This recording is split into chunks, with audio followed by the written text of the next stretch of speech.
Resume recording. Okay, good afternoon guys. So today, ang topic natin will be on method of images. Okay?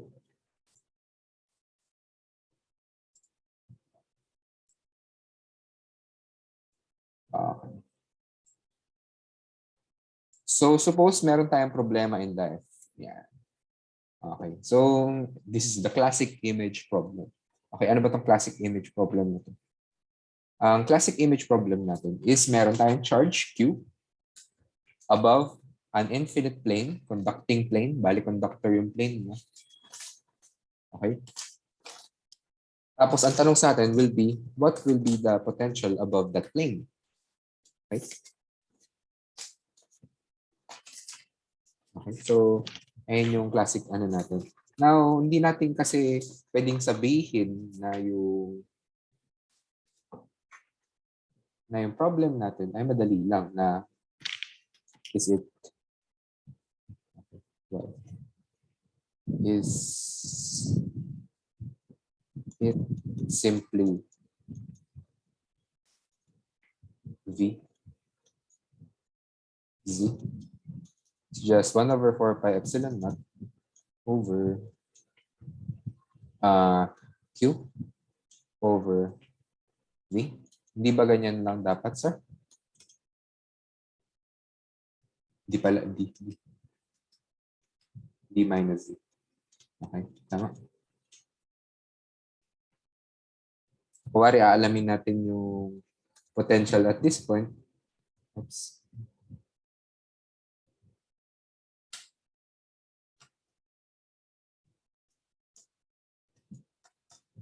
Ayaw sa akin yung panulat ko. So, kuwari,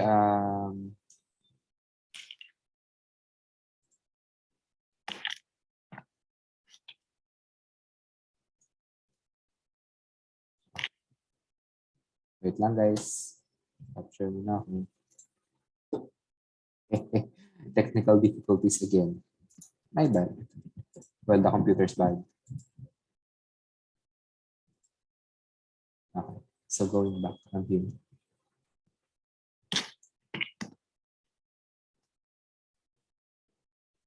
Yeah. Okay, so, suppose naghahanap ako ng field dito. So, dapat ba, sir, parang ganito lang dapat yung sagot natin dyan. So, yung distance ng Q, so my point will be D minus Z, di ba? Parang ganun lang. So, di ba dapat ganyan ang sagot natin? No, hindi natin alam, no? Kasi yung plane natin, the conducting plane, can induce charges. Okay? Sir, sabi niyo yung grounded na conducting plane. Di ba dapat walang charges din? No, pwede pa rin siya mag-conduct, magkaroon ng induced charge. Di ba naalala niyo yung problem dati, yung spherical conductor, spherical shell ng conductor na kinabitan natin ng ground sa labas, pero sa loob may induced charges pa rin. So we can say no na merong induced charges dito affecting the potential. So this is not that simple. Okay. So what do we know from the setup? Okay. Since yung plane natin, infinite plane, is grounded, V is equal to 0, then we have these boundary conditions. Okay, so V is equal to 0 when Z is equal to 0. And since the conducting plane is grounded, so yan, yung rectangle is grounded. So at 0, sa plane ng XY, dapat ang potential doon 0. Okay, and then we know that when we go far from the charge, nagva-vanish yung potential. Okay? So that is, in general, for a Cartesian coordinate system, this is given by x squared plus y squared plus z squared is much, much greater than d squared, which is yung distance ng charge from the plane. Yung d yung charge. Ay, yung d yung distance from that charge. Okay? Make sense naman, di ba? So, ngayon, parang nagkaka-idea tayo na meron tayong conducting plane. Meron tayong conducting plane. Tapos, we have a charge. And napansin natin, this Okay, this extends to infinity, di ba? Yeah. So I could say na this is a boundary. This is the boundary. Yung plane mo. And infinity, the universe is also a boundary. Okay? And ito yung volume ng charge mo. Okay, ano sinasabi ko? Ano ba yung pinagsasabi mo?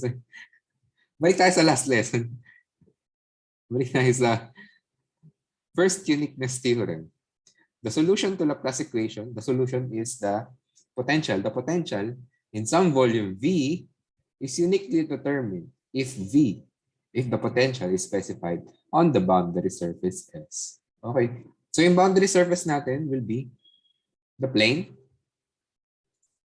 this guy, and the universe, yung infinity. Okay? So, sinasakluban yun yung kung nasaan yung volume natin, which is yung blue one, di ba? Yung space natin. Okay. So, alam natin na yung potential sa plane ay 0. Tapos, alam natin at infinity, nawawala din yung potential, 0. So, I'm given yung mga potential ko sa boundaries. Therefore, if I can find a solution for this, that is the only solution. Okay? So ayun yung uniqueness theorem. Okay, ano sense nun? Isa lang yung solution dito.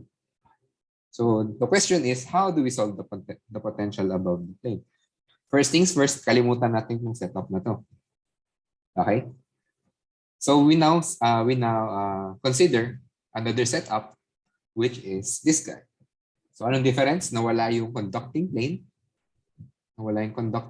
Tapos you have another charge, negative Q. Okay? Negative Q at a distance D, okay, from the origin. So nasa Z sila lahat. As equidistant sila from the origin. Okay? So, sir, saan tayo papunta nito? Tingnan natin ngayon alam natin yung potential dito, di ba? Alam natin na at any point, say here, at this point, so sabihin natin dito yan. Okay, so nakataas siya by this much. At any point, at this point, yung potential will just be, Martin Drummond. Superposition lang tayo, di ba? Okay, yung potential dyan, tsaka yung potential dito. Okay, so i-add lang natin yung potential dito, tsaka yung potential doon. And this is very simple. Right? Okay, so let's do that. Let's do this. So V, X, Y, Z. Cartesian na lang tayo. Ang dali lang naman. Must be equal to, actually, ito na sinusulat ko lang ulit. Pero para slowly. Baka malito tayo. 1/4 pi epsilon naught. Okay. The charge, Q. Then at the distance from my point. This guy, is just Y, X. Ito ay Z, pero kailangan ko yung distance niya from this point to this point. So that's D minus C. Tama ba?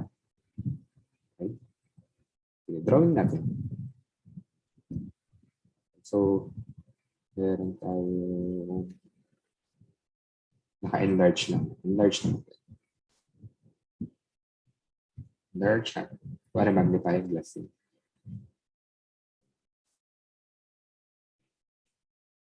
This is Z. Tapos, yung charge mo. That time. Tapos, yung length na to, para ito ay nakakabit dun sa plus Q mo. Plus Q.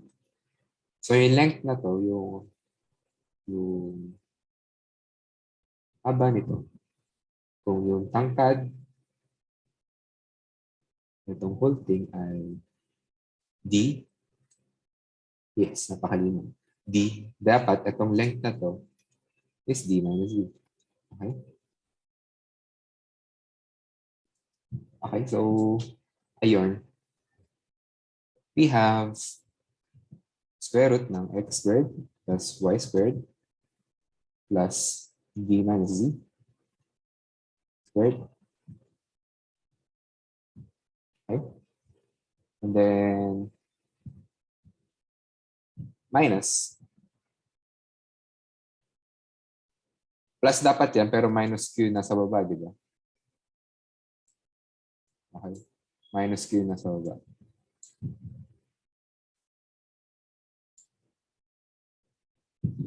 So, ang difference lang will be, so titignan natin, kung nasa baba yung titignan natin, yung itong height na to will just be yung D, titrace ko back dito. Medyo nakakalito guys. No? Okay, so D plus yung height niya, which is Z. Okay, ito rin yun. Height niya is Z. So yung distance nun, total distance will be D plus Z.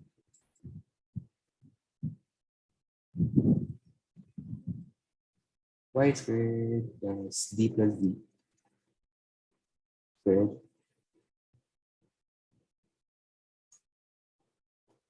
Okay? And then,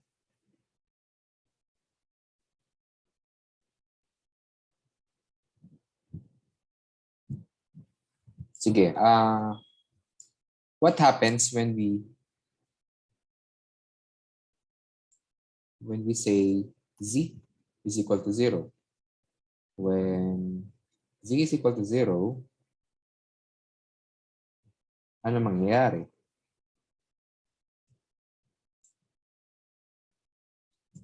Mapansin natin na ito ay mawawala if this is 0, if 0, 0, then the whole thing magma-minus lang. So Q minus Q, tapos same denominator, magzi-0 when Z is 0. Okay? Then,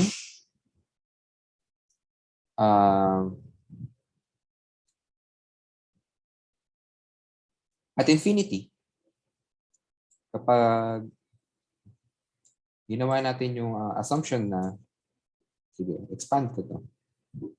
X squared plus y squared plus b squared plus z squared. And then yung cross terms will be 2dz. Tama? Okay? So when x squared plus y squared plus z squared is much greater than d squared, then ang matitira na lang, pwede natin approximate yung denominator to be just this guy. Sulat na lang natin. V at infinity. Okay. So that would be 1 over 4 pi epsilon naught. Tapos Q over x squared plus y squared plus z squared. Okay? Natabunan niya na yung mga terms na may d. Dahil sinabi nga natin, this whole thing is much larger than d squared. Minus Q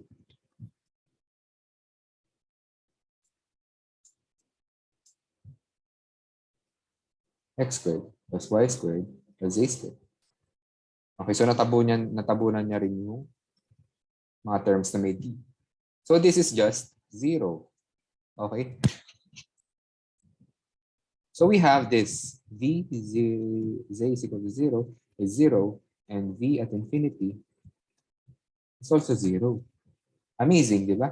So when we satisfy these boundary conditions, we are actually saying na nasolve na natin yung potential, and by the uniqueness theorem, this has to be the answer. No? This has to be This has to be the answer. Okay? Sir, bakit baliktad yung Z? Pares lang yan, di ba? Pag in-square mo, ganun pa rin. Special case lang yung akin na mas maliit si Z, yung pinili natin. Mas maliit si Z kaysa kay D. Pero in essence, same lang yan. Kasi pag kinuha mo yung square nila, positive pa rin. Okay. Nagets ba? Na ito lang yung solution. Kasi same naman yung boundary conditions nila. Okay? Same yung boundary conditions nila. And by invoking the uniqueness theorem, this is the answer. This is the unique solution. Okay? So this is the unique solution. So we solved the problem na hindi natin iniintindi yung conducting plane. Ang kailangan lang natin is yung boundary conditions natin, which is 0 for z is equal to 0. Okay? Okay. So tingnan natin ano pa makukuha natin. Okay. So eto, may mga tanong tayo. What is the induced surface charge? Kasi sabi nga natin, yung premise nga ng problem natin na hindi natin kaya siyang isolve by normal methods is because mag-i-induce ng charges doon sa conducting plane. And hindi natin alam kung ano yung pinoproduce na potential nun. Okay? So the induced surface charge, gamitin natin yung ginawa nating equation sa chapter 2 natin na yung itong induced charge is just white na yan. Mas maganda white. The induced surface charge has to be negative epsilon, partial of V, partial of N. Okay? What is the normal vector dito sa plane natin? What is the normal vector? Pataas, di ba? Kasi nasa XY plane yung conducting surface. So yung N mo will be Z. Okay? So let's write that down. Epsilon, partial of V, partial Z. Okay, so pa-plug in na lang natin si V, which is this guy. Okay? Okay, gamitin natin. Plug in natin. Okay. So this is equal to negative epsilon, partial. Tapos, lagay ko na rin yung Q dito. Okay, para tayo mahirapan. Okay, x squared plus y squared plus z minus d squared, then minus 1, same denominator pero plus lang sa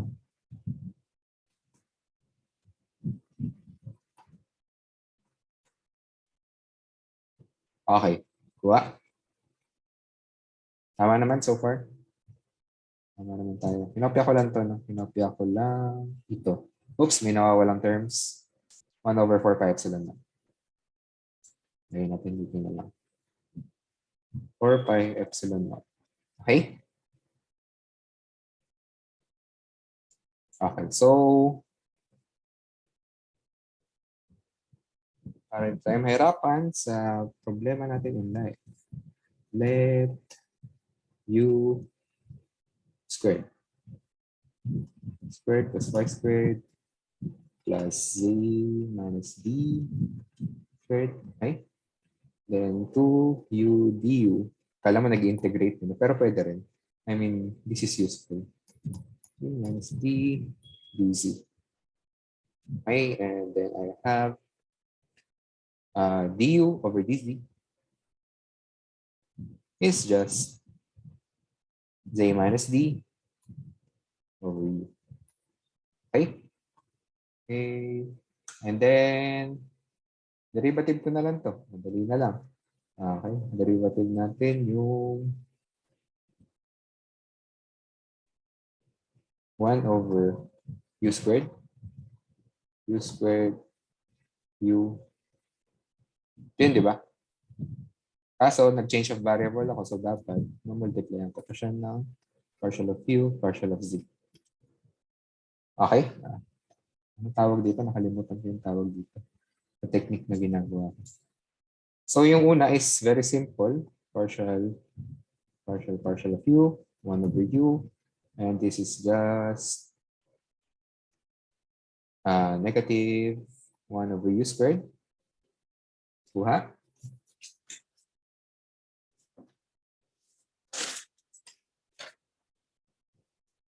Okay? And then, so sulat natin. First term lang to, no? Okay? So this is negative 1 over u squared times yung partial of u, partial of z, which is this guy. Z minus d over u. Okay na. Pag ginawa natin sa second term to, second term, ang kabaliktaran niya lang, ang magbabago lang is yung this guy. Ay, sorry. Partial of. Okay, V lang na lang nilagay ko rin. V2 na lang para second term. Okay, ito ay ganun din. Negative 1 over u squared. Ang nagbago lang naman dito is z plus d siya. Second term mo. Okay? Okay, so, ayan ay z plus d. Very simple.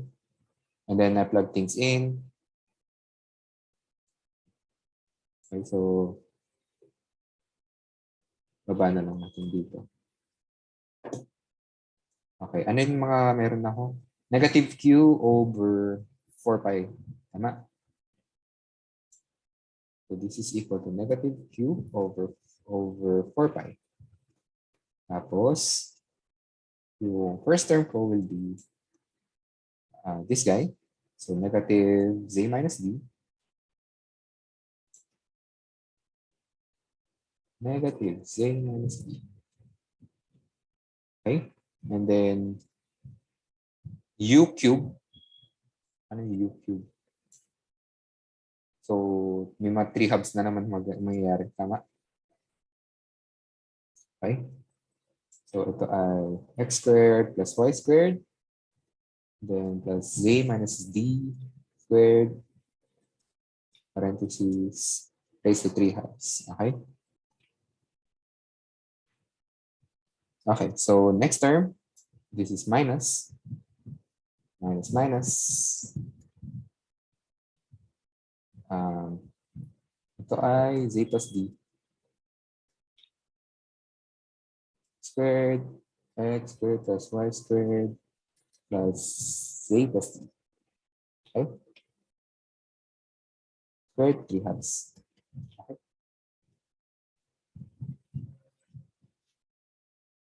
Okay.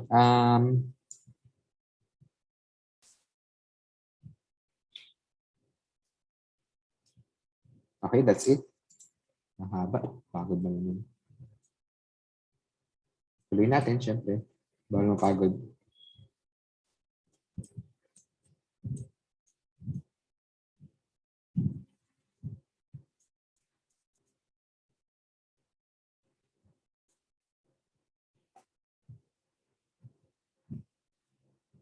Okay. So,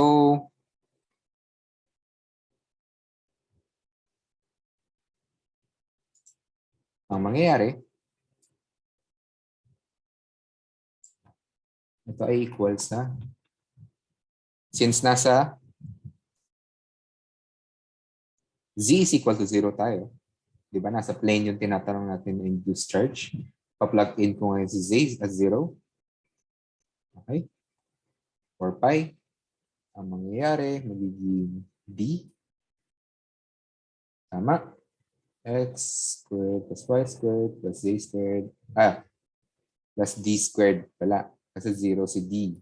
Ay, 0 si z. Okay? 3 halves. And then, this is plus. Okay, minus z, pero 0 yung z. So, minus d. Minus d times minus. So, plus d. Same sila. So, same na lang. D squared. Okay? Tapos, simplify this. Very simple. Magiging negative qd over 2 pi x squared plus y squared plus d squared 3. Oops, ang ginagawa ko. D squared 3 halves. Okay. So, ayun yung total charge. Ay, sigma. Ayun sigma mo. Okay? So, that's your sigma. Negative QD, 2 pi, x squared plus y squared plus d squared. Okay? Kasi power mo na 3 half. Okay, does it make sense? Nilagay mo yung charge na positive Q, the original problem, positive Q. Tapos, dapat may mai-induce na charge sa plate mo. And dapat yung induced charge mo ay negative. So that is, yung sigma mo, yung surface mo doon ay this guy. Okay? So what is the total induced charge? Ganoon natin. Total induced charge is, integrate mo lang yung sigma mo. This guy. This guy is sigma. So let's do that. Q has to be the integral of sigma dA. Okay? Now I can integrate with respect to xy, dx dy, pero pwede ko rin naman gawin na since alam ko yung cylindrical coordinates ko na s squared is just x squared plus y squared. Okay? So I plug things in. Okay, I plug things in. So negative QD over 2 pi, negative QD over 2. D is constant doon, kaya nakalabas lang siya. Constant lang din yung si Q. So we have that. And then the only thing that's left to integrate is yung denominator. Okay? So this is double integral from 0 to infinity. Yung S ko, kasi integrate ko all over the space, yung area mo. Tapos 0 to 2 pi, yung d phi. Okay? Si d phi, madaling integrate yan. Kasi wala namang phi dependence yung integral natin. So we have s squared plus d squared raised to 3 halves ds. Oops, sir, may nakalimutan ka. Since ito ay d phi, meron kang extra factor na s. Tama? Kasi ito ay kurbadong infinitesimal unit. Okay, so yung arc length mo will be s d phi. Okay, so in 2 pi, madali makakalabas, we have negative QD. In-integrate ko na si d phi. Walang phi dito. Si s lang yung variable natin. Okay? And then, wala nang denominator. Okay? So 0 to infinity, s ds, s squared plus d squared. And this is very easy to integrate kasi we can let u is equal to s squared ds plus d squared. So du has to be 2s ds. Very easy. So SDS is just du over 2. Okay? Okay. Then your integral will be simply negative QD u over, du over 2 pala, sorry. Kasi SDS du over 2. Du over 2 is equal to u raised to 3 halves. Okay? To integrate this, I have negative QD. Okay? I have negative QD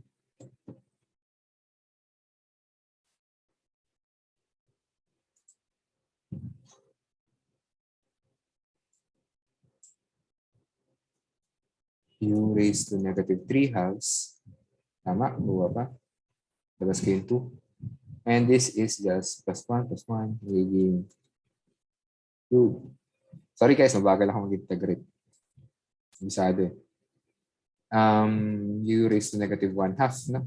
Over negative 1 half. Tama? Tama, di ba? Okay, so magiging sa cancel na yung 2 at saka 1/2. Cancel na rin yung negative. Negative QD.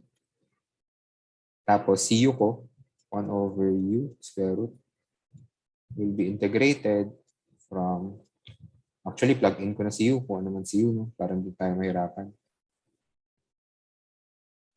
CU. And yung U ko, kung maalala nyo, this is just S squared plus T squared. Okay? Now we can use S as from 0 to infinity.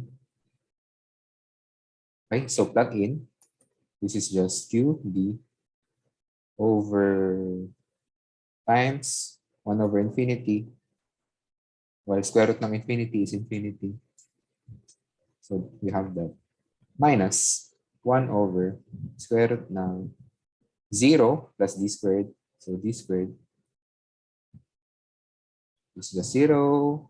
And I have, this is just D. So this cancels out with this guy.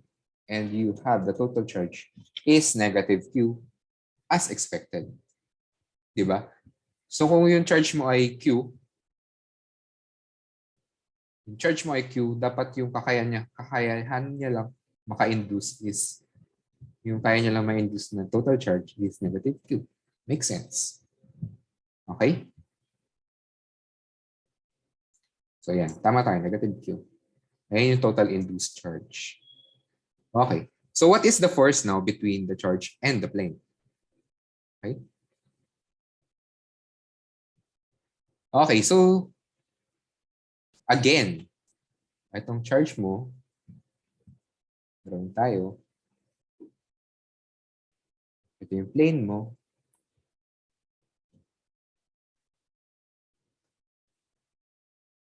Distributed all over dyan yung charge, yung induced charge mo. Okay. So you really can't say kung ano yung force between those. Okay? Pero again, gagamitin mo yung image to say that the force is just diba QE?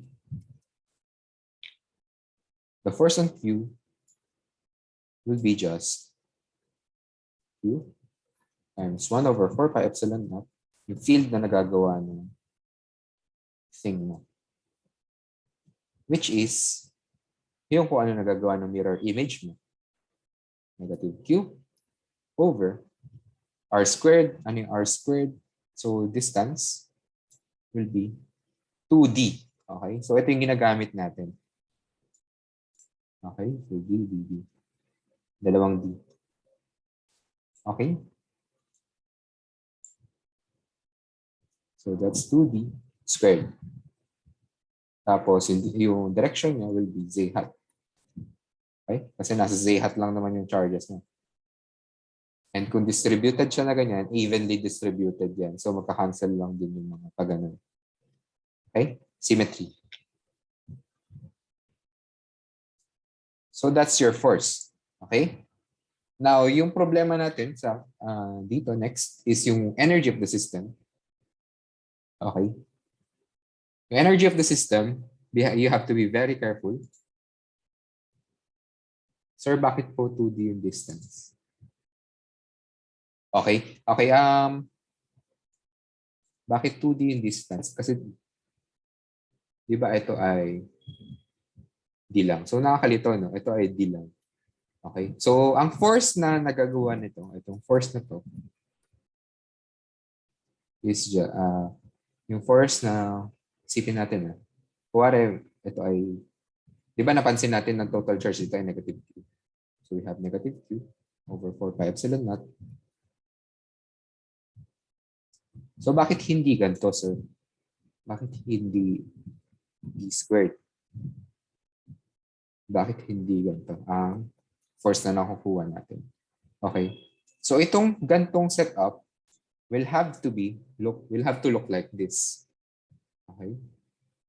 So for this setup to be, for this equation to be true, yung setup nyo will be something like this. On this plane, there is a concentrated charge in the middle, which is negative Q. Then at the distance Z above,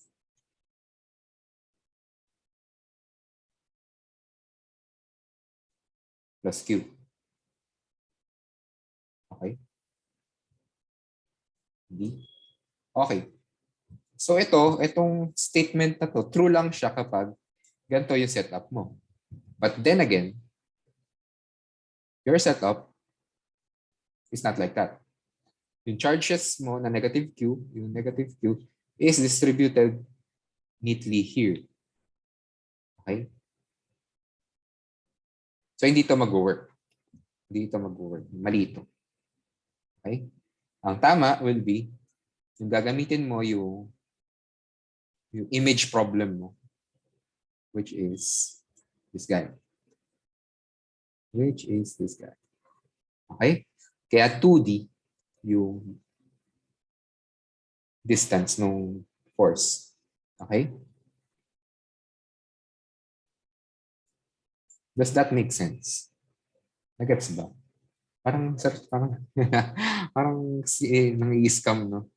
Okay. Pwede nyo isipin na ganito na kung hindi kayo convinced, no? Okay. Balik tayo dito sa equations natin. Why am I sure na itong green equation ko is wrong? Okay?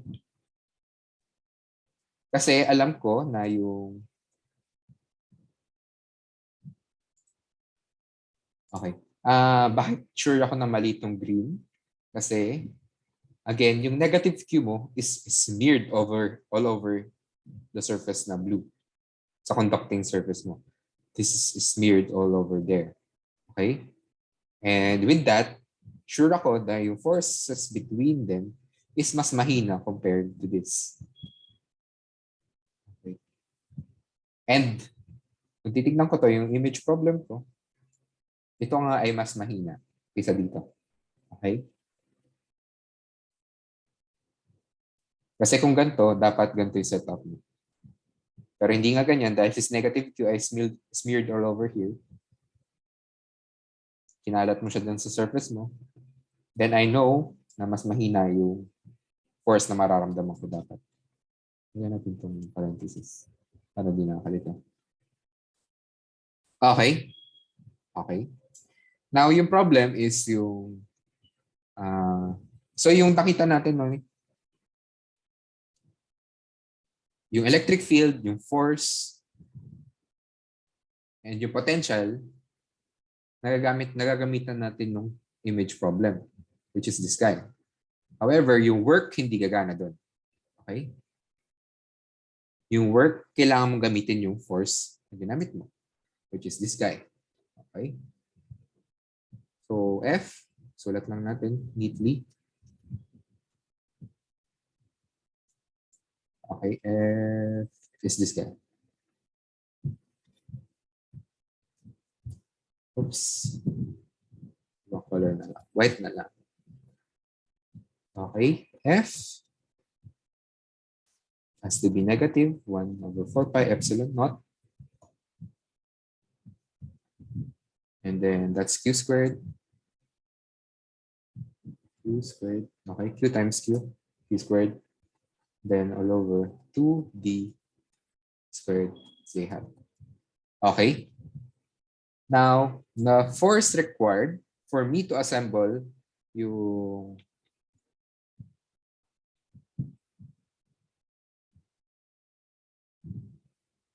okay, kung ilalagay ko si charge dito from infinity, yung charge ka, pupunta mo dito at point D, at point D.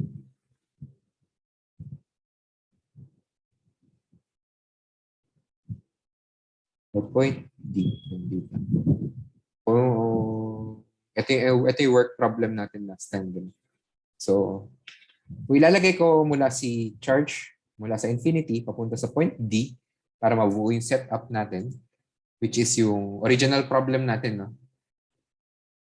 Okay, ito. Yung image problem. Ito yung Ito talaga yung problem natin. Gumawa lang tayo nito para mapadali yung buhay natin. So ito ay imaginary problem lang siya. So yung legit na sinusolve mo is this one. Okay, so to build this, we actually need to use the force. Okay, let's use the force. So work has to be integral ng f dot dl from infinity to point D. Okay? Oops, mali. Bakit mali? So ito yung work na ginagawa ng system mo.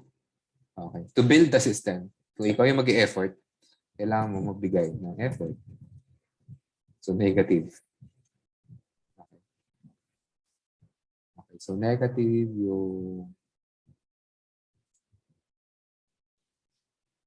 yung force natin dapat. Okay?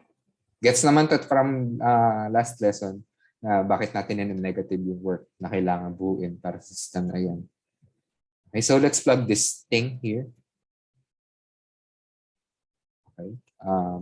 So we have this 1 over 4 pi epsilon naught. Negative. Tapos q squared. Okay, gagawin ko muna ng variable si D. Kasi along Z, this is the force that you will feel. Okay.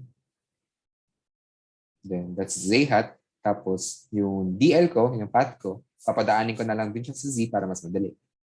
So that's DZ. Okay.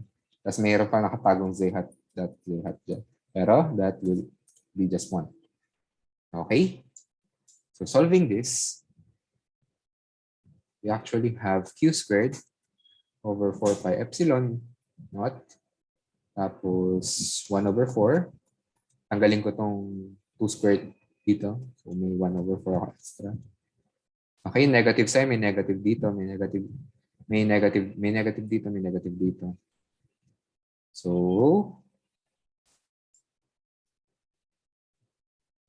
ito ay 1 over z squared dz. Okay? And this is very simple. Q squared, 4 pi epsilon naught. Then 1/4. Tapos negative 1 over z evaluated at infinity to D. So this just leaves me with q squared 4 pi epsilon naught. Tapos negative 1 over D. Okay? Kasi yung second term mag-zero out lang. Okay. So is that the problem? Is that what we solved? Yes, that's what we solved. Ay, nakalimutan ko yung 4. May 4 pa pala dito. Ayan. Okay. Ito yung 4. May 4 pa dito. Okay, so tama na, nakuha natin yung sagot. Okay. Pero pag nagkamali ka, ginamit mo tong problem na to. Ginamit mo tong problem na to. Iba makukuha mo. Doble makukuha mo. Okay? So makukuha mo dyan ay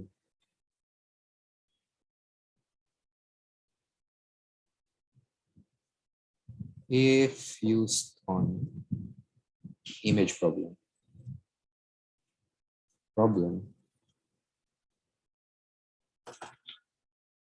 Then q squared, yung work mo will be work is equal to negative q squared 4 pi epsilon naught. And then ito ay 1 over 2d. Ngayon yung makukuha mo pag nagkamali ka na magamit ng image problem. Okay? So pag sa work, hindi dapat ginagamit yung image problem. Ang gagamitin mo is gagamit ka ng force. I-integrate mo sa line si force para makuha yung tamang work. Okay? Okay, so ito yung tamang work. Okay? Now, okay. So, mahirap to next na topic. Magbibigay ako example ulit. Okay? So, other image problem. So, syempre, hindi lang yung ganito yung problems. No? Meron ding weird na problem. Kuwari ito, a point charge Q is situated a distance A. Okay? So, from the center of a grounded conducting sphere of radius R. Okay? So, find the potential outside the sphere. Okay? What is the potential outside the sphere? Okay. So now, hindi natin alam kung saan tayo maglalagay ng charge at hindi rin natin alam kung gaano kalaki yung charge na lalagay natin. Okay. So, kailangan ko lang ng notes.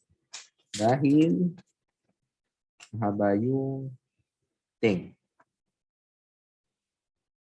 Okay. So, maglalagay ako intuitively. Okay? Maglalagay ako ng katulad lang din sa problem natin kanina. Maglalagay ako ng charge somewhere inside. Somewhere inside the sphere. Okay? Sa boundary ng kasi di ba kanina meron tayong surface, meron kang plus Q, tapos naglagay tayo sa kabila ng negative Q. Okay? So ngayon, ganun din naman, pero kurbado to. So meron tayong Q at a distance A. So maglalagay ako somewhere here na Q prime. Now, Q prime lang muna kasi hindi natin alam kung gaano nga kalaki yung charge na ilalagay mo. Okay? So it's not as simple as kamukha niya tas negative lang. So hindi na siya mirror image. Okay? Kaya image problem tong natin kasi gagawa ka lang ng mirror image. Okay? Okay. So let's say na yung Q prime ko, okay, medyo mahirap to, so sunod kayo sa pagsusolve din. So dito na lang sa baba. Let's say let Q be at B. Okay? So B is an arbitrary constant. Hindi pa natin siya alam. Then Q prime will be some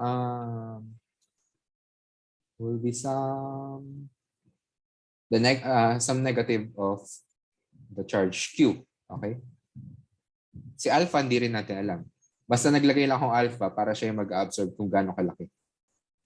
This can be negative 2Q. We don't know, okay? We don't know. So lalagay lang natin siya alpha para siya yung buffer. Siya yung sasalo ko anumang laki yung gusto ng Q prime natin. Okay? Now,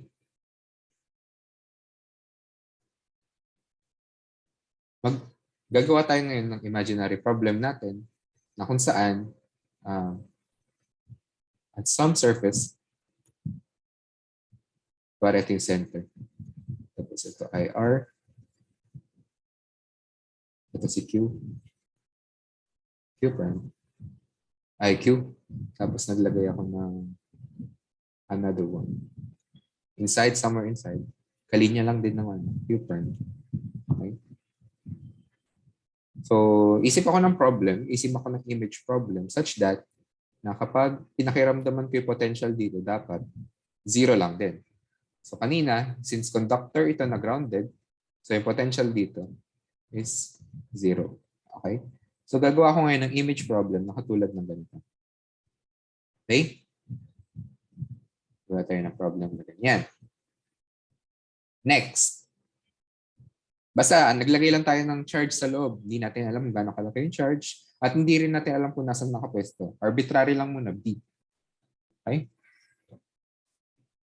So, at some arbitrary point, let's say here, the potential at this point, say V, is just the superposition, tama? 1/4 pi epsilon naught. Then Q over R plus Q prime over R prime. Okay? So ito, Si R ay yung separation from your, okay, lagyan natin P. This guy is your R. Okay, we need another color. Green na lang para cute. Sige, kaya ko ito.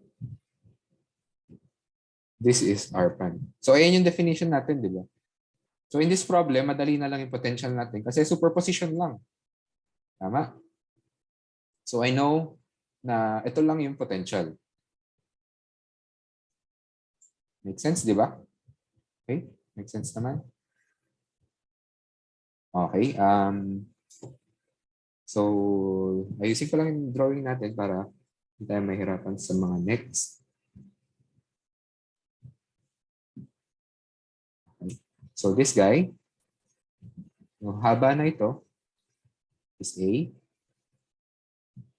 Then, yung haba nito will be B. Okay? Make sense pa naman, di ba? Now, i-apply natin ngayon na para ma-solve natin kung saan natin ilalagay si Q prime at saan gano'n siya kalaki, ang gagawin natin is invoke natin yung boundary condition. Okay? So let V R is equal to R. Okay? So ibig sabihin niyan, itong R ko, pupunta lang ako dito sa boundary. Iusog ko lang itong point P ko such that it will lie on the surface of the imaginary sphere na kung saan ang potential ko is 0. Then I write things down. Q R. I know Q prime, sinulat natin siya as negative alpha Q then R prime. Okay?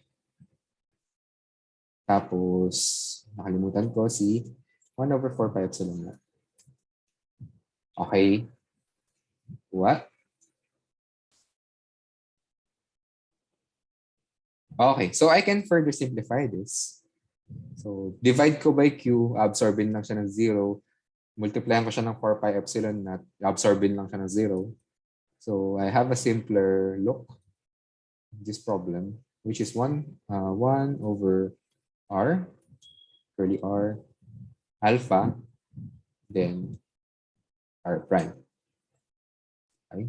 Then I'll plug in R and R prime. Gamit yung drawing natin. Okay? Let's say this is some angle theta. Okay? Then we know na yung R squared is just itong habang to is itong white is just a squared, then plus yung distance niya, itong R, since yung pinusog nga pala natin dito sa radius, so this is just capital R squared, then minus 2 RA cosine theta. Okay? Then yung R prime squared is simply this triangle, the smaller triangle. Then yung white side is just B squared plus, again, nasa radius tayo, so R squared minus 2RB cosine theta. Okay? Okay, so let's plug things in. Okay? Sulat ko na itong, lipat ko na yung alpha sa kabila. R prime para mas maganda tingnan. Okay? Ganda, di ba? So, itong left-hand side natin will be alpha square root ng R prime natin, which is square root ng B squared plus R squared minus 2RB cosine theta. Okay. Then the right-hand side is just 1 over r. So, anong ginagawa natin? Baka nalilito kayo. So, ang ginagawa natin, hinahanap natin, again, kung saan natin ilalagay si Q prime. Okay? So, kasi hindi natin alam kung saan natin dapat ito ilagay. So, nag-ano lang tayo, na arbitrary lang muna. Lagay muna natin B. Tapos, kung gano'n siya kalaki, i-scale niya lang si Q by an alpha. Okay? So, gusto natin malaman si B at alpha kung ano ba yan. So, I'm just writing things down. Ano yung sinulat ko kanina. And this is minus 2a b cosine theta. Ay, sorry. 2ar cosine theta. And this is capital R. Cosine theta. Okay. Okay. Now, papasok ko lang to sa loob para mas maganda tignan. So, b squared plus r squared is all over a squared, alpha squared, sorry. Alpha squared minus 2rb alpha squared cosine theta.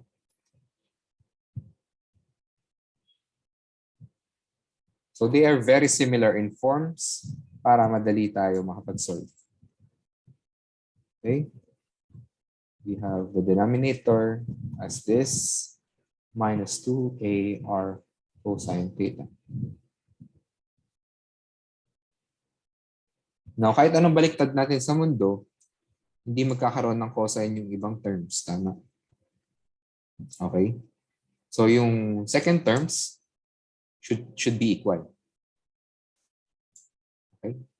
So 2rb cosine theta should be equal to 2ar cosine theta, canceling terms that are similar, cosine theta, r 2, 2. Then we have a is actually b over alpha squared. Okay, so we have this first equation. We have two unknowns, so kailangan natin two equations. Okay? So we have this.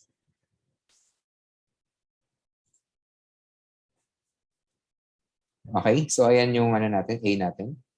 Next is, kailangan, syempre, kung equal na ito, kung equal na yung second terms, dapat equal na din ito at ito. Okay? Diba? Make sense? So we have the other equation, which is a squared plus r squared all over, joke, kabila pala yung all over. Okay, so this is equal to b squared plus r squared all over alpha squared. Okay, so hindi na natin papahirapan sarili natin. We know alpha squared has to be equal to e squared plus r squared, then e squared plus r squared. Cool. Okay. And then I can use this equation to plug in here and solve for b. Tama? So we have a must be equal to b times a squared plus r squared, b squared plus r squared. Tama? Kasi ito ay 1 over alpha squared. Ito ay alpha squared, so yung inverse yung kukunin ko. Binaliktad ko lang numerate. So ito ay alpha squared, 1 over alpha squared. Ito ay alpha squared. So binaliktad ko lang. Okay? So ito yun. Okay? And then, ayusin lang natin para maging quadratic formula siya. A, b squared plus a r squared. Okay? Tapos, equal yan sa b a squared plus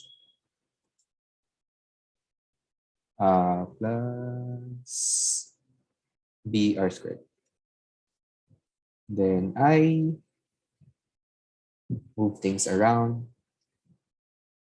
So we have b squared, ab squared plus ar squared minus ba squared plus br squared, then equal to 0. Oops, mali. This is minus.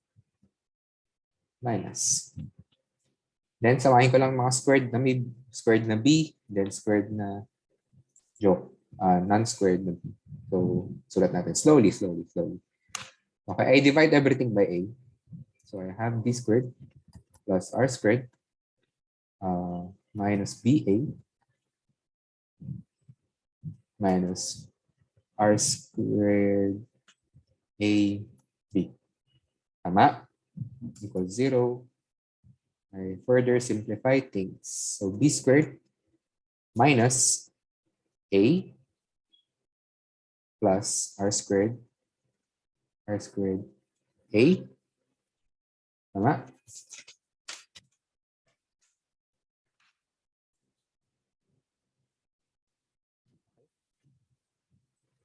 Okay. Tama pa naman. Kuha pa naman. Tapos ito ay b. Okay, pinactor out ko lang yung b. Plus r squared. And this is your quadratic equation. May b squared ka, may b, plus may constant. So the quadratic formula should give us the negative of the second term, which is a plus r squared. Gawin ko na lang ganito. Okay lang ba? Lino naman, di ba? So, sinama ko lang. Mas, arte lang siya. Mas neat. Tapos, plus minus, square root of yung second term squared. So, we have a plus, okay, arte lang ulit to.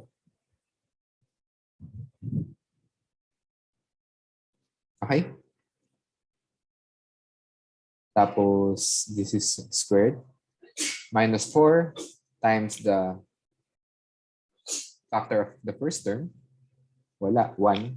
Tapos yung c mo, r squared. Wow. Okay. Then, all over, 2 times the factor of the first term. Okay. 1/2.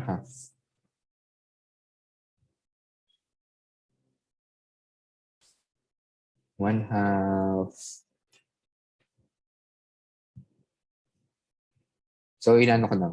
I make things neat. Okay, so, plus 1/2. Okay. Tapos, lalabas ko si a. Ito ay a squared plus r squared minus 4a squared r squared. Tama? So, finactor out ko lang si a squared. Okay, so ayun siya, lumabas siya nun.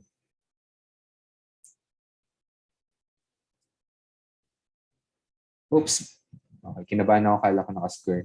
Usog ko nga ito, sorry. Usog natin ito. Oops.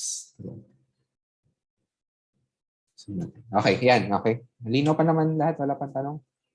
Okay. Magtanong lang kayo pag merong na guguluhan. Okay, so I expand this. Yung first term, ganun lang. Walang babago. A squared plus r squared a plus minus 1 over 2a. And then this is just a to the fourth plus r to the fourth. Then plus 2a squared r squared minus 4a squared r squared. Tama? Okay? And pag ma-minus itong dalawa, tapos perfect square pa rin siya. Amazingly. Open lang natin. Plus minus 2a. Then I'm left with a squared minus r squared. Naniniwala ba kayo na ito yun? Naniniwala ba kayo, guys? Okay, kasi magiging minus 2a squared r squared na siya. So kapag binalik mo ulit siya sa isang square, ito yung lalabas. Okay? Okay, so wala pa namang violent reaction. Then I can just evaluate that. Magka-cancel lang yung squared at yung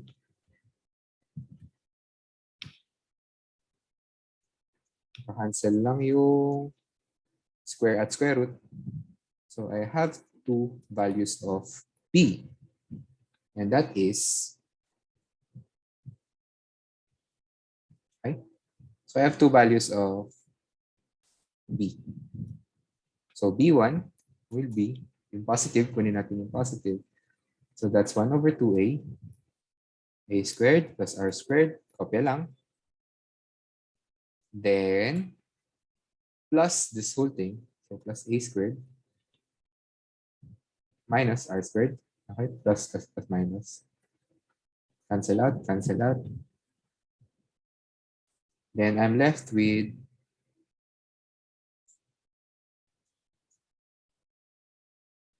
a squared over 2a, tama? 2a squared, sorry. And that is a. Okay?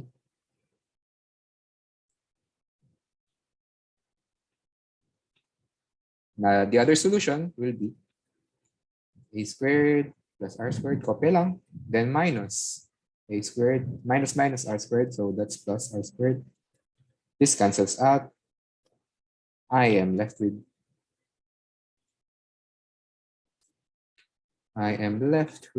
2r squared all over 2a, so that gives me r squared over 8. Okay? So,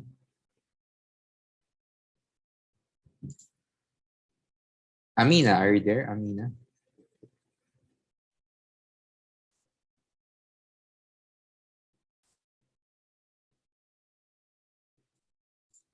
Okay, mukhang wala ta si Amina.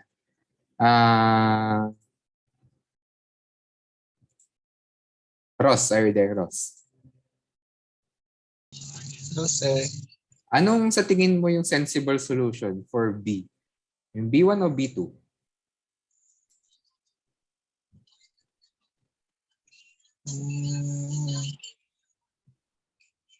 Say yung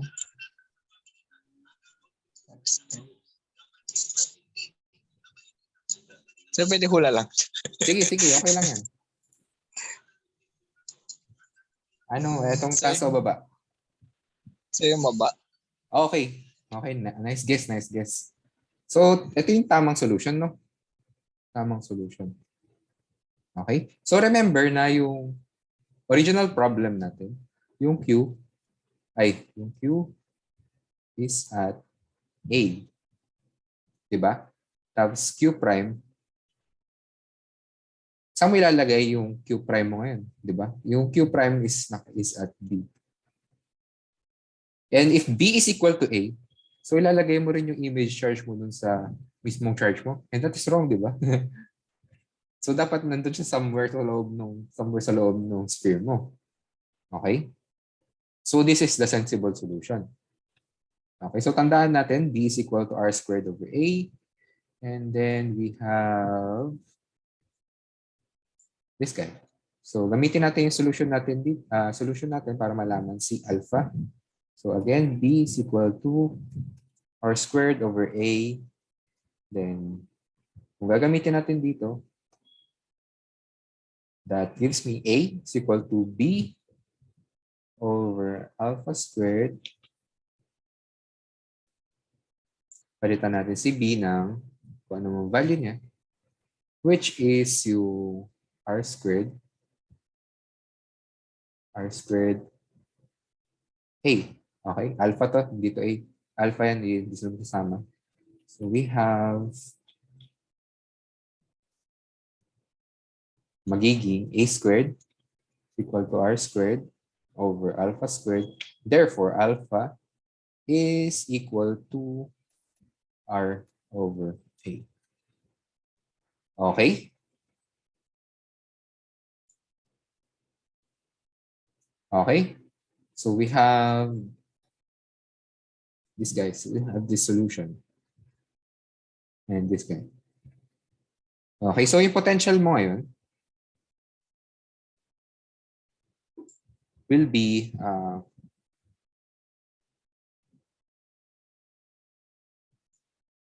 this guy. So nasatisfy na natin yung boundary conditions natin. So we are left with, since the uniqueness theorem tells us na ayun na yung solution kapag nahanap mo yung boundary solution that will satisfy your system. Okay?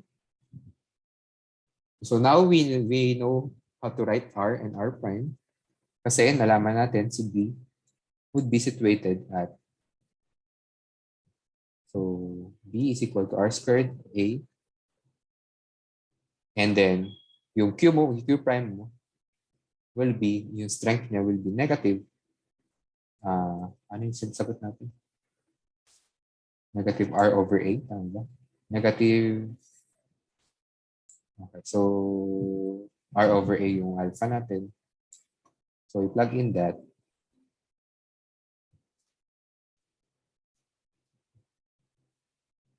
Q. Okay. So pa-plug in na lang natin dito. And the solution outside the sphere has to be this guy. Okay? Okay. Galing, no?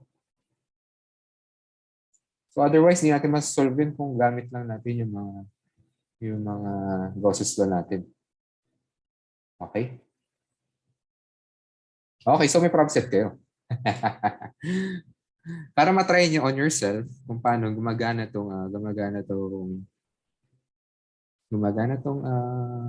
method of images. To try nyo tong problem 3.12. Okay, so may dalawa kang copper pipes, so conducting. This time, they're not grounded. Okay, they're not grounded, but instead held at a potential V0 and the other negative V0. Okay. So find the potential everywhere. So hint daw ay exploit yung result ng problem 2.52. Okay, so pag nag-exploit kayo ng solution, i-describe nyo no paano nyo nakuha tong 2.52. Okay, kung i-invoke nyo siya. Sabihin nyo kung ano yung system doon and kung ano yung result. Hindi yung biglang boom, may equation. Tapos ayun na, gamitin nyo na. So again, mag-describe kayo, mag-start kayo. Okay. In problem 2.22, there is a system that looks like this, blah, blah, blah, blah. The electric field is this, the potential is this. And the result of problem 2.52 is this. Using that, okay, ganun. Okay?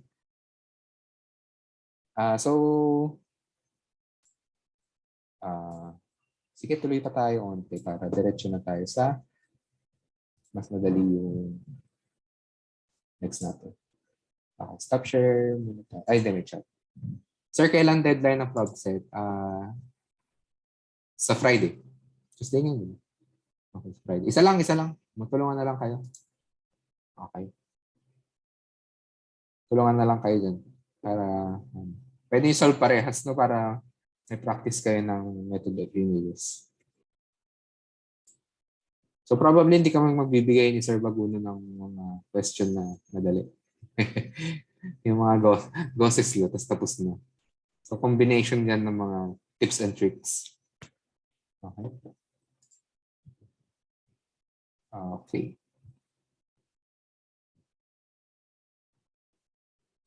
Okay. Wait lang.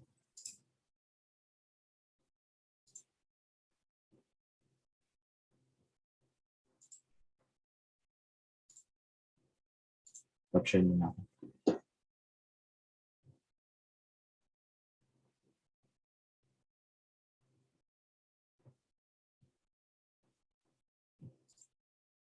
Ay, mali.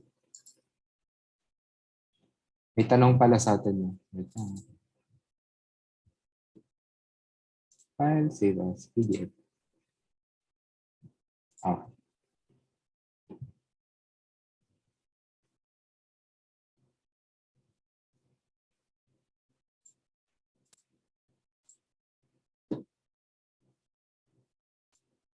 Wait lang. Paste lang ako ng mga things.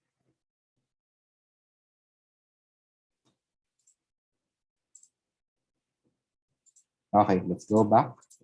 Okay, may tanong tayo. Sir, paano po namin malalaman if yung simple na way na pagkuha ng potential yung gagamitin namin or yung image problem po na diniscuss ko ngayon? Actually, pwede nyo gamitin, magagamit nyo lahat yung equations nyo, yung di ba may equation tayo na V is equal to 1 over 4 pi epsilon not integral of rho over r curly r d tau, ganun. Pwede nyo magamit yun kung smart kayo, kung kaya nyo talagang mag-hardcore integral. Okay? So, itong mga paraan na to, it's just a way of solving things. Sa exam, you have the freedom to use your equations, to use your way of solving things. Okay? So, walang tamang way. Basta tama yung sagot mo. Hindi pala walang tamang way. Maraming tamang way. Okay? Maraming paraan para ma-solve yung problem. Kung kaya ng Gauss's law, kung matindi kayo mag-Gauss's law, edi go for it. Okay? So yung mga magagamit mo lang kasi itong, baka hindi kasi satisfactory yung sagot ko. Magagamit mo itong mirror, yung method of images. Kapag kapag may invoke mo yung uniqueness theorem. Okay? Usually yung mga grounded conductors, they would need the method of images. Okay? So ayun, usual yung grounded conductors. Tapos gagamitan mo ng method of images. Okay? Assuming na may mga point charges ka. It's a different thing kapag may charge distribution. Medyo magulo. Okay? So next, etong chapter na i-discuss ko will be focused on doing that. Okay, going back. So, brief na lang to. Actually, tutuloy ko pa sa Friday. Pero simulan na natin ngayon para hindi information overload sila. Okay, ang lesson today is patuloy ng lesson will be the separation of variables. Now, this is the physicist yung mighty weapon natin, yung paano mag-solve ng differential equations. Okay, so kung may alam na sa inyo separation of variables, very good. Kung hindi, that's fine. Okay, so we have this problem. There are two infinite grounded metal plates lie parallel to the xz plane. So itong plane na to, xz. Tapos dalawa sila. So this guy and this guy. So yung isa nasa y at equal to 0. So nasa xz plane talaga. Then yung other is nasa y is equal to a. So may distance silang a, dalawang plates mo. Then at the left end, at x equal to 0, this guy, okay, this guy, yung gray, is closed off with an infinite strips insulated from the two plates. Okay, so ibig sabihin ng insulation niya, kasi pag hindi siya insulated, kapag conducting dun to, grounded nga grounded tong dalawang plates mo, magiging grounded din siya. So yung insulated ay for the problem to say that the potential on this side, that strip, is not 0. So yung potential sa kanya is V naught of Y. Okay. So ang tanong sa atin is find the potential inside this slot. Now, okay, saan ang symmetry ng problem? Joshua, are you there, Joshua? Hello po. Okay. Ano po ulit yung question, sir? Ano yung natin? Saan yung symmetry ng problem natin? Ano yung variable na walang kwenta dito?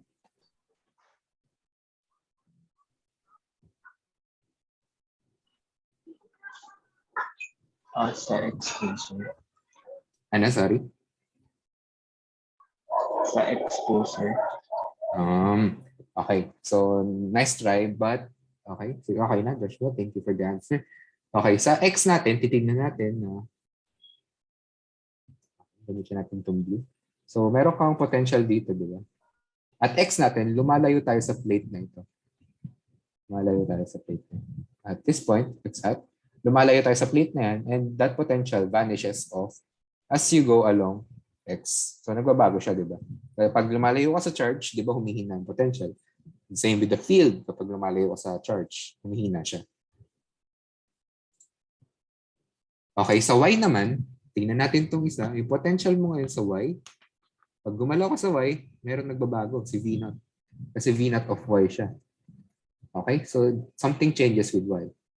However, if you go along Z, walang nagbabago.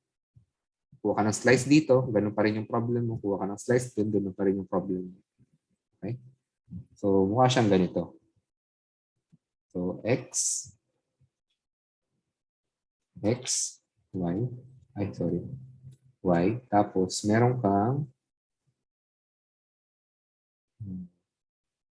plate pa ganun. Meron kang plate pa ganun. Okay? Tapos meron kang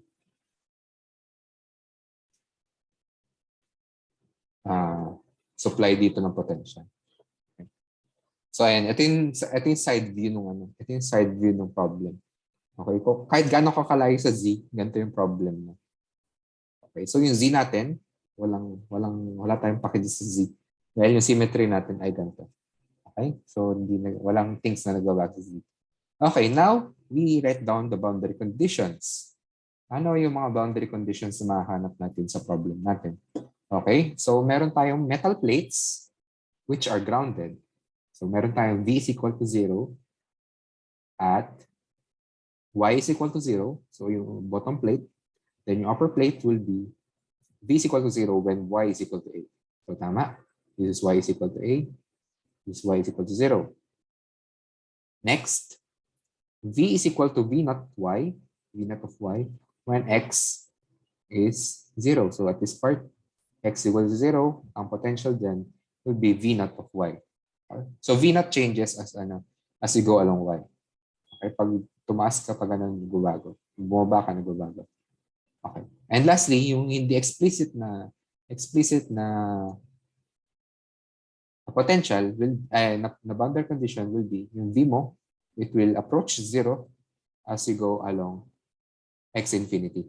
Okay? So kapag lumalayo sa strip na to, saan siya nagsusupply ng potential niya, humihina yung nararamdaman. Okay? Okay. So now, here comes the trick. So paano natin isi-solve itong problem na ito? Paano natin isi-solve itong problem na ito? From last meeting, sabi natin mahirap yung solution dito. Kasi di ba, we're not trained to do this. Ang gagawin natin technique is to write V. So V of xy has to be a function of x, that is purely a function of x, small x, capital Y will be purely a function of y. Okay? So ito, sulat natin ang ganito. And then we plug things in.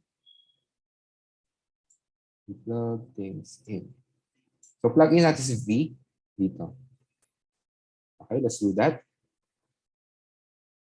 Okay, ito na lang. So, ang V natin will be capital X, capital Y, partial of x squared, plus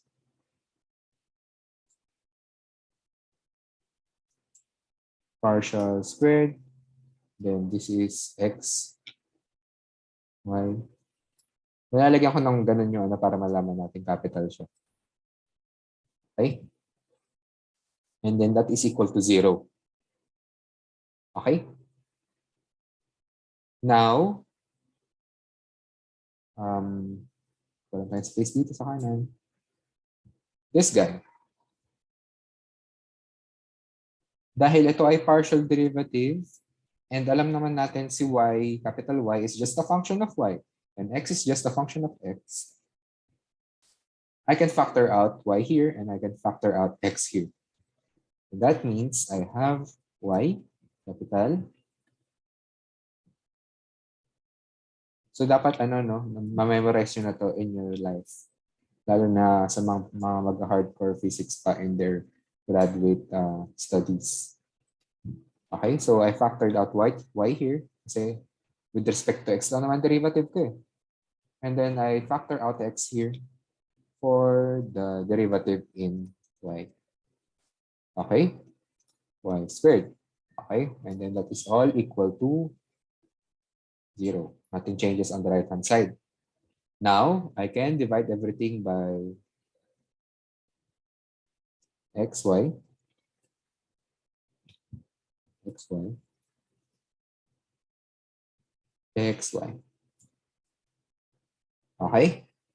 So I can divide everything by xy. This cancels out. This cancels out. And I am left with x, partial squared, x, small x squared. Then I have here partial, this guy, partial y squared, 0. Tama? Diba? Okay, and what's nice about what we've done? Oh my God, sir, your grammar. This guy, this first term is just a function of x, f of x. This second term is everything in terms of y. So g of y equal to 0. And the only solution for this to exist, dapat constant yung dalawang yan. Tanggap nyo ba yun? So any counterpoints? Sino ko kontra sa akin? Go. Para hindi kayo nalalabuan.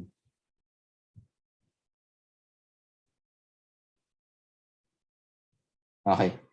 Bakit ko nasabi yan? Wala mong kukontra sa akin.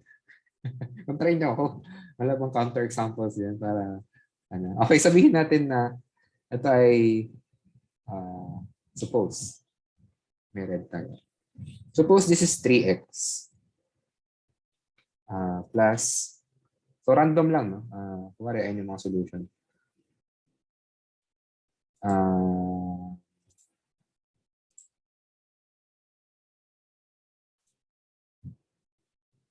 Si Elijah nandyan. Elijah nandyan pa. Hello po. Okay, anong gusto mong function ng G? Dapat mag-0 Negative 3x po. Oops, negative 3x. Di pwede kasi y dapat eh. Ay, wait. 3y na lang. Okay, 3y. Okay, so ayan, 3x. Minus 3y. So ito yung counter example natin. 3 must be equal to 0. And this will only be true if x equals to y. Tama? Pare, x is equal to 1. So magiging 3 minus 3. 0. Tama, okay, makes sense. Pero, these are functions. So these are functions of x, these are functions of y. So kapag gumalaw si x, pare, sabihin natin, x is equal to 5, y is equal to 3. Then, 3x, 3 times 5, 15, minus 3 times 3, 9. It's not equal to 0. Okay, so hindi ito nagbabago pag nagbago to. Kasi dependent lang siya sa y. Ito dependent lang siya sa x. So the only way for this equation to be satisfied is for these functions to be constants. Okay? So constant lang yung sagot dyan. Okay, so may may counter examples ba? Kung wala, let's go tuloy. Okay? So anong point ko? So f of x is equal to c1. Lagay natin dito.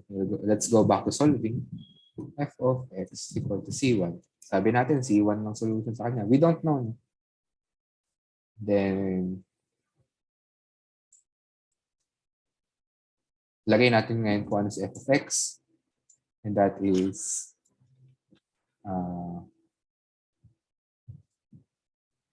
is 1 over x partial squared capital X with respect to small x squared equals C1. Then I can write this down as, ba't ako naka-partial? Pero okay lang yun kung naka-partial ako. Same lang naman. Lagyan na natin sa normal derivative. Must be equal to C1 capital X.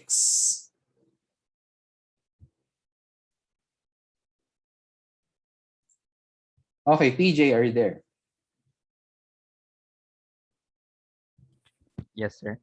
Alam mo paano i-solve to? Nakalimutan na.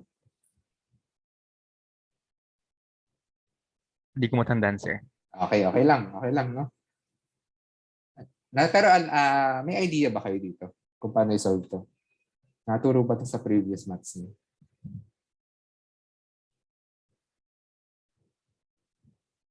Sige, ikaw pa rin, PJ.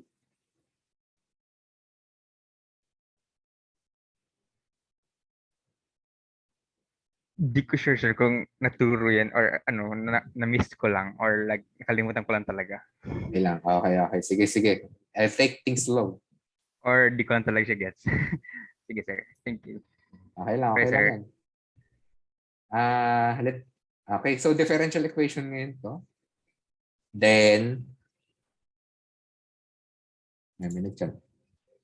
Medyo may idea. Okay, so kung naaalala nyo, itong mga gantong equation, yung solutions nito, malalagay mo as some form of e raised to a, constant a, at kung ano man yun, e raised to some constant d x plus b a plus so on. Okay? So yung so on ko is other e raised to something. Kung ano man yung mga values ng d mo. Okay, so let's do that. Let's take things slow. Gawin ko yan. Ano ba yan? D na yan. Okay. So when you're faced with a differential equation like this, isusulat nyo siya ngayon sa characteristic equation. Okay? So kuwari, ang characteristic equation nito, papalitan mo lang itong derivative mo ng d. Okay, so d squared. Tama? Kasi second derivative siya. D squared x must be equal to C1 x. Divide, tanggalin mo ngayon yung mga x para hindi ka mahirapan. Okay? Huwag niyo papakita sa mathematician to kasi mababad trip siya. So yung characteristic equation mo will be just like this. So d, I know d will be equal to c. Square root of c1. Okay? Now this has two solutions, plus and minus. Okay? Now I can write c1 as k squared para tumagos siya sa square root. No? I can write c1 as anything, as any constant. Okay? Ang trip ko lang gawin ngayon is k squared. Let c1 be k squared para tumagos siya sa square root na to. So let I have d is equal to plus minus k. Amazing. And then the solution, the general solution for x. Okay, wait lang. The general solution for x will be some constant a, e raised to d1, kung ano yung first solution mo, x, kasi ito ay function of x, then b, some other constant, d2. So this is your general solution, no? Okay, so I'll plug my values in. A is kx plus b e raised to negative kx. Okay? Okay, so let's do that again for y. Refresher lang. So aralin nyo to, no? In your free time na babalikan nyo yung mga differential equations. So ano to? 1 to 1.1 dapat to. Y squared. Tapos ito ay C2, di ba? C2 yung isa natin. Tapos may 1 over y ako dito. Lilipat ko na sa kabila para maging ganito. Okay? So again, this is very similar. So I write down d squared y. It's C2 y.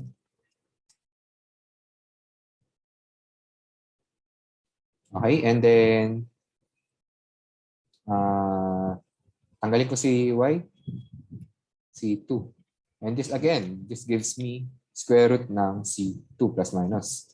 Okay? And what is C2? Since sinabi na natin si C1 ay k squared, dapat masatisfy niya pa rin ito. Dapat masatisfy niya ito. Okay? So if C1 is k squared, C2 has to be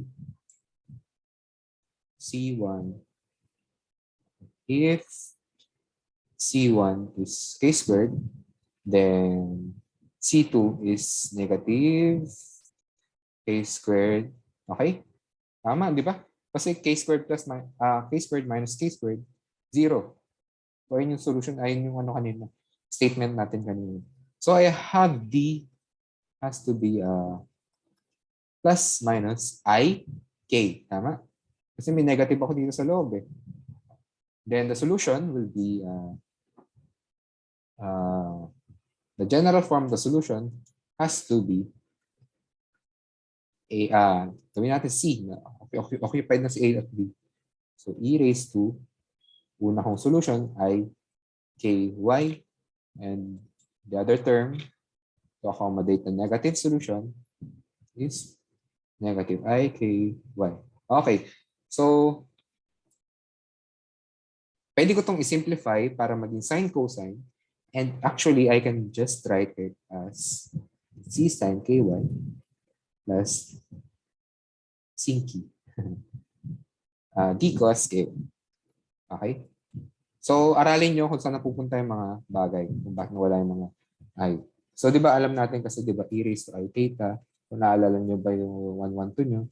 This is just cos theta plus I sin theta. Euler's formula. Okay? So, you can do that here. And you can find out that the solution is just this guy. Okay? So, the general solution, nasaan tayo? The general solution will be this. Ito yung nakuha natin, di ba? X will be this guy, and Y will be this guy. Okay? What happens now is you collect or join things. Okay, so si V of XY mo will be just capital X of X, capital Y of Y, and you plug in things.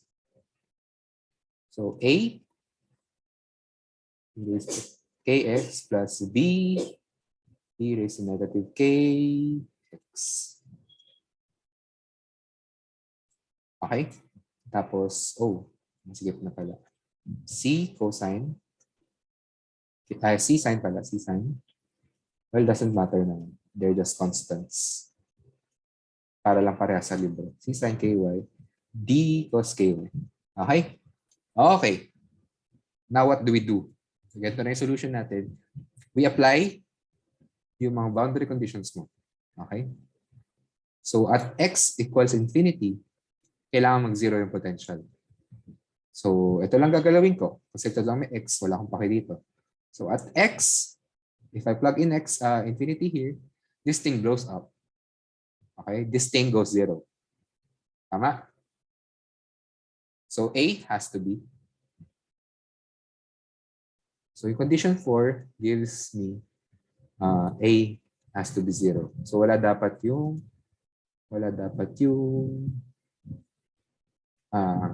factor na to. So wala dapat yung term. So I'm left with B. Okay, tanggalin ko na si B. Okay.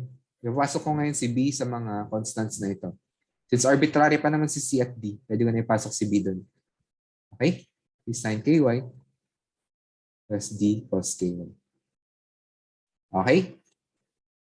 Then, what else? What else can I do? So, at y is equal to 0, y is equal to 0, dapat potential mo 0. Okay? Okay. At y is equal to pangilan yun? Pangilan na boundary condition. Okay, so 1. Condition 1 tells me that at y equals 0, ang makukuha ko dapat is v0. So I plug in things, e raised to negative kx, c sin 0 plus d cos 0. Okay? This is 0. This is 1. So d must be, ang matitira na lang is d e negative kx. And by this, kailangan mag-give 0 daw. So d is 0. Okay? And I'm left with this guy. Okay? Okay. Yan, I'm left with this guy. Lastly, I can have condition number 2. At condition number 2, potential mo ay 0 din kapag y equals a. Okay, so yung natitira na lang sa akin ay v is equal to e raised to negative kx c, tama, sin ka, and this has to be 0. Okay? And kailan mag-0 si sin ka? Sin kx, di na pwede mag-0. Ay, si e raised to negative kx, di na pwede mag-0 yan. Unless x is equal to infinity. Then yung c, hindi naman pwedeng 0 dahil wala kang sinusolve. So sin ka na lang yung natin. So when is sin ka 0? So when is yung sin, mag-0 siya kapag multiples of pi over 2, di ba? Pi, joke. Kapag naging 0 siya, 0, 0, sin pi, 0, sin 2 pi, 0. So in essence, yung k ko, k has to be n pi over a. So kapag pinlog in mo yun, sin n pi a over a, cancel. And this sin n pi, oh my God, sin n pi is just this guy. Okay, for n is equal to 0, 1, 2, 3, etc. and so on. Okay. So we have that using 1, 2, and 4, boundary conditions. We find that amazingly, napapaliit natin yung problem natin. So yung v so far is c e raised to negative n pi over a x tapos sin n pi over a joke n pi y over a. So far ito yung potential natin. Okay, so let's continue tomorrow dahil mahaba-haba tong next part. So, ayan. Is there any questions, guys? Are there any questions? Wala? Nahirapan ba sa topic niyan? Anong tomorrow? Yung sorry. Next meeting, sorry. Nalilito na ako sa mga araw.